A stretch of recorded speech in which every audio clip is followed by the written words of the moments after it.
Hi, this is Kathleen with Kal-Ven Tag and Title Service located at 627 North Collington Avenue, Baltimore, Maryland. Zip code is 21205. Our phone number is 410-668-6000. Website is www.kalventagtitle.com. Hours are Monday through Saturday from 8 a.m. to 7 p.m. Sunday is 10 to 5. I'm also a Pennsylvania Tag and Title agent, licensed agent here in the state of Maryland. Today I want to talk about 30 days on a vehicle purchased from a dealer. This is you buying a vehicle from an out-of-state dealer and you're coming to me to get a temp tag.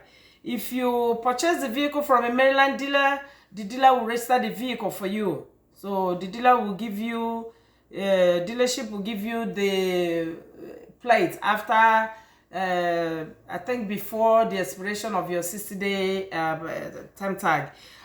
This is for people who go to New York, Virginia, Georgia to buy a vehicle and they come in here to Maryland to get the vehicle registered. Remember, if they give you their safety inspection will not work here in the state of Maryland, because I always get people asking me if they inspect a vehicle in another state, can they use that inspection here in the state of Maryland? You cannot use that inspection here. You have to go through the Maryland safety inspection. The Maryland safety inspection, you cannot, the out-of-state inspection will not fly here in the state of Maryland. So I'm going to tell you the document that will be needed in order for us to process this. I'm going to need the title of the vehicle. The title looks like this. It could be from Virginia, it could be from Maryland, it could be anywhere in the United States. Remember, if it's out of the country, you have to go to MVA for that. So this one here is a Virginia title. I'm gonna show you what the title looks like, what dealer reassignment looks like, and what bill of sale looks like. So I'm going to use this as an example. So when I talk about the title, this is the title. Reassignment is the continuation of a title. So when you buy a vehicle, you don't go to the back of the title to sign anything if you don't see your name there. Your information will be on this the dealer reassignment. Why do people use dealer reassignment? They use dealer reassignment so in case they make a mistake on that reassignment, they'll use another one. If you put that information here and you make a mistake, you have to get a whole new title. That's why most people attach this, their reassignment, so that if there's any mistake, they can toss it and get another one, or shred it and get another dealer reassignment. Dealer reassignment is where the dealer will print your information, print your address, you will sign, print your name, and the dealer will sign and print his or her name.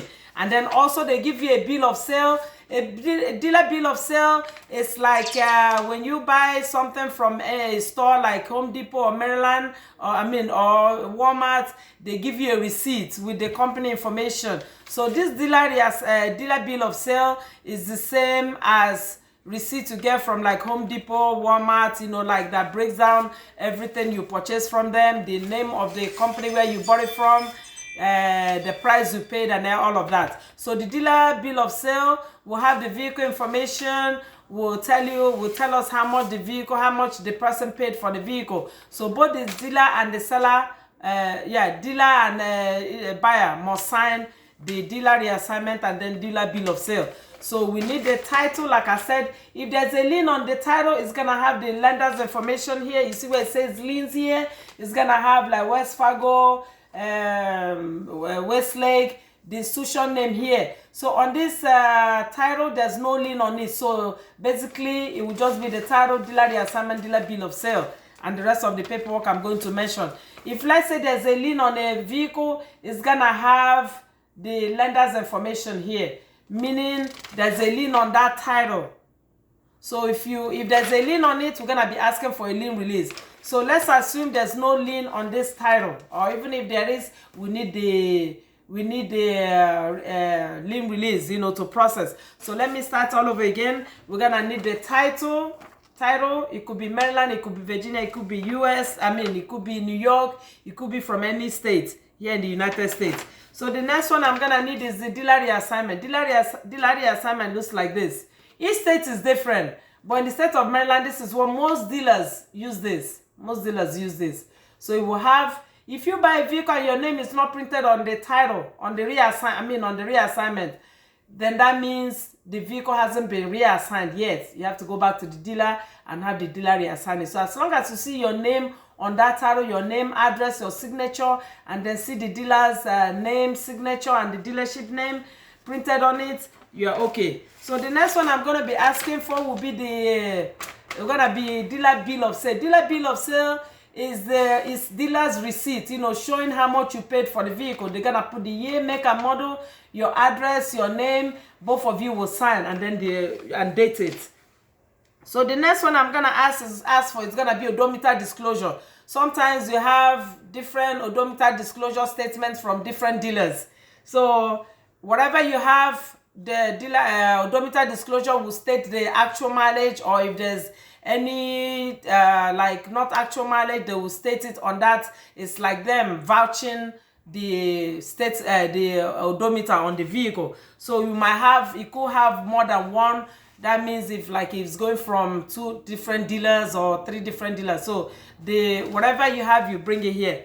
It could be 3, it could be 2, it could be 1. So any dealer reassignment you have, depend on how the title is completed or the reassignment is completed, that we know whether it's gonna be more than. Some dealers don't give odometer disclosure, and some of them do. So in most cases, they have to give you. They must give you the dealer odometer disclosure. That means they're stating the actual mileage or whatever the mileage is on that vehicle. So the next one is gonna be a contract. If let's say you went to, you put, there's a lien on that title, you didn't pay them cash and you finance, I'm gonna need the contract that you made with that dealership, with the dealer, that shows the amount you finance and how much you put down. We need all that information. And also, if there's a trading on this, like you traded a vehicle in to buy this vehicle, make sure that information is on that bill of sale or on that paperwork, because if you don't give us the vehicle information, we're going to tax you based on what we're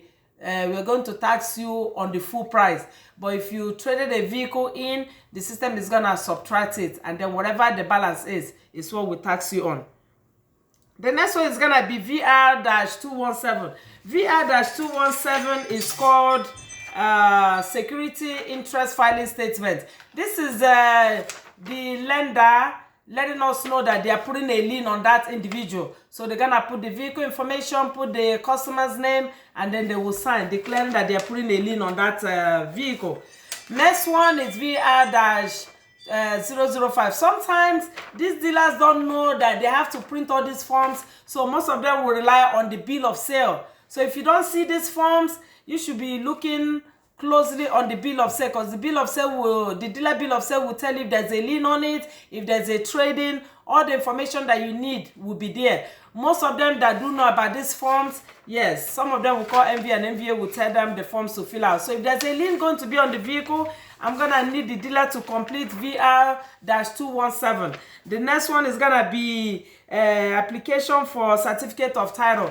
That's like you apply for a new title in the state of Maryland. Definitely when I process this, the system is gonna mail you a new title. So you have to complete this application form. When you come here, my system will generate this after I must have finalized the deal. The next one is gonna be VR-129. VR-129 is Maryland Temporary State Inspection Waiver. This is you waiving the inspection until the 30th day. The next one I'm going to ask will be power of attorney. That's if there's any. Sometimes someone will sign a title on behalf of someone. So if you have that, please include it to the paperwork. I'm going to ask for your driver's license, auto insurance, and all other paperwork associated with this registration. So once I must have gotten all this information, I'll go into my system to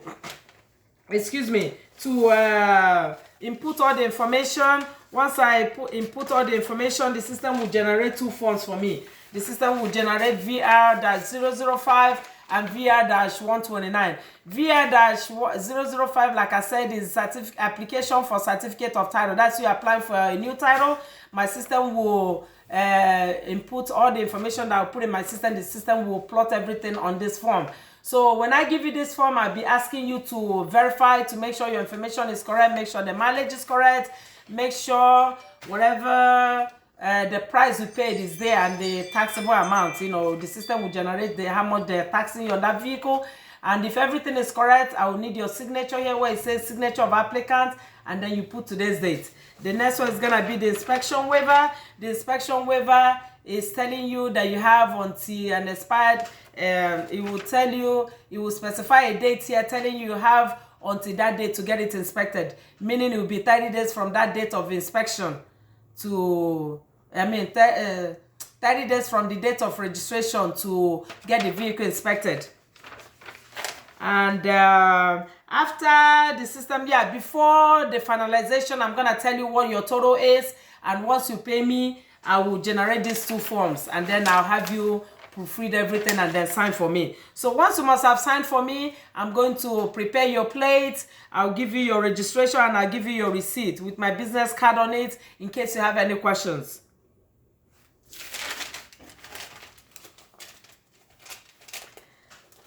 Once you have gotten your plate and I've registered the vehicle, you have to Google Maryland Safety Inspection Stations near me.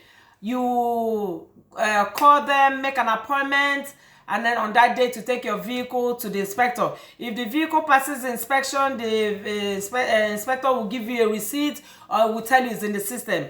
And then if you want to, if they didn't give it to you, you're free to go to eGov inspections.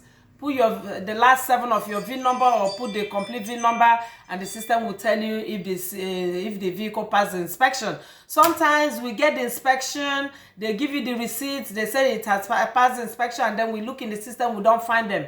Sometimes it could be that the inspector made a mistake with the VIN. Sometimes they put a 5 for S, vice versa, or they put B, or they put B for 8, or vice versa, you know, things like that. So what you do is whenever the inspector finishes the inspection, you're free to check that receipt with the inspection to make sure the VIN number on your registration matches the VIN number on the inspection, so that when you come here, we'll be able to see it. In case we are not able to find this inspection, we're going to tell you to go back to the inspector, let the inspector, you know, verify, correct the mistake, and then submit. Once they submit, we should be able to see the inspection.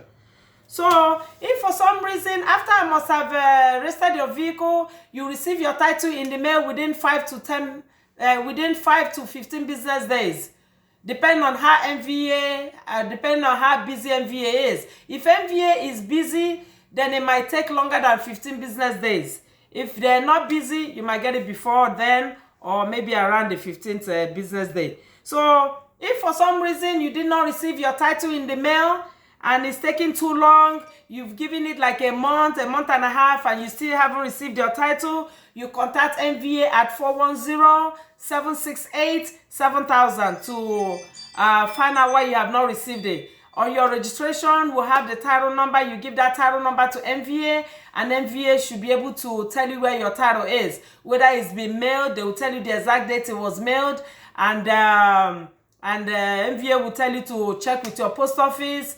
And if for some reason the title, the post office people didn't return it, say for instance you moved and the post office did not return that title, you have to apply for a duplicate title, whether with me or with MVA.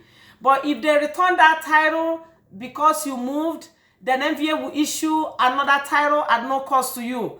And how do you go about getting this title? You don't come to a tag and title. When you come to a tag and title, our system is meant to collect money. So definitely my system will be charging you. But if you want to get it from MVA, you do 2 things. First of all, you access your MVA account. You go there and change your address. Once you update your address, then you go online, schedule for an appointment, and then on that day to go there and apply for that duplicate title. MVA will process that duplicate title there, and it will be, you know, they will not charge you anything. But if you come into a tag and title, some people are busy, they don't care, they don't want to go to MVA to get it for free, they just want to apply for a duplicate title so that, will be able to, so that you'll be able to, so that they'll be able to get in the mail. So in order for you to do that with me, you have to go online, access your MVA account, change your address. Once the address is updated, your new address is updated, then I can apply for the duplicate title, and you should be able to receive the duplicate title within 5 to 15 business days. It will come in the mail.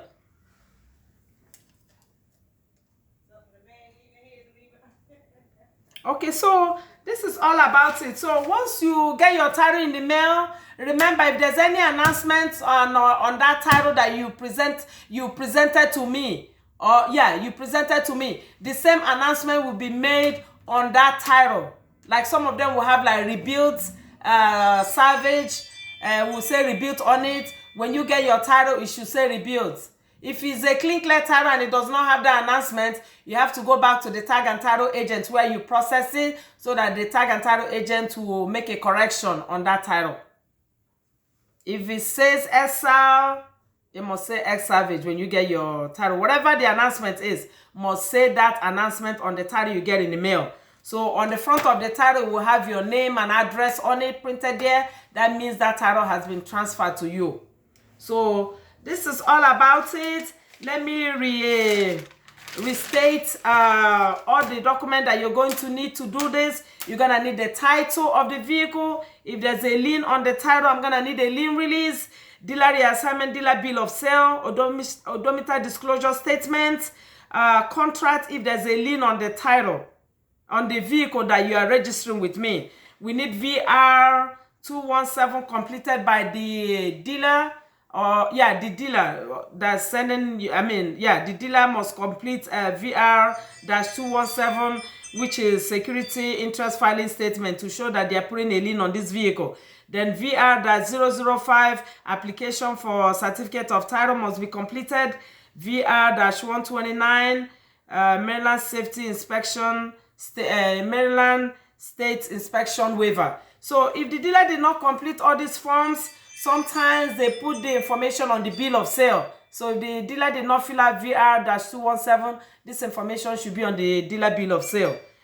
We need the power of attorney if there's any, driver's license, auto insurance, and all other paperwork associated with this registration. Like I said, once everything is input, once I've entered everything into my system, the system will generate your plate, and before I finalize, I'll tell you the total, you pay me, and then I'll generate your plate. And once I give you your plate, registration, and your receipt, you have 5 to 15 business days for you to receive your title in the mail. So once you receive your title in the mail, put it away. You don't put it in your glove compartment, don't put it in your vehicle, put it away, so that in case you want to sell the vehicle, you will use that to make the sale. Like I said, if MVA mails the title and you have not received it, you waited 2 months, some people wait 3 months, they've not received it. Sometimes it could be lost in the mail. And sometimes you moved and you did not update your address before coming to us. So in that case, sometimes MVA will return the title back to MVA. Sometimes the post office will return it to MVA. And if MVA receives the title back, MVA will issue another one at no cost to you. So to get a new title in the mail, to get a new title, you have to log into your account, your MVA account, change your address, and then schedule online and go to MVA to get this title free of charge. But if you're coming to a tag and title, remember you must pay. Our system, must collect money. So this is all about it. I think that this is it. If you have any questions, please give me a call at 410-668-6000 or go to my website at www.kalventagtitle.com and leave us a message. Thank you for watching and have a nice, wonderful day.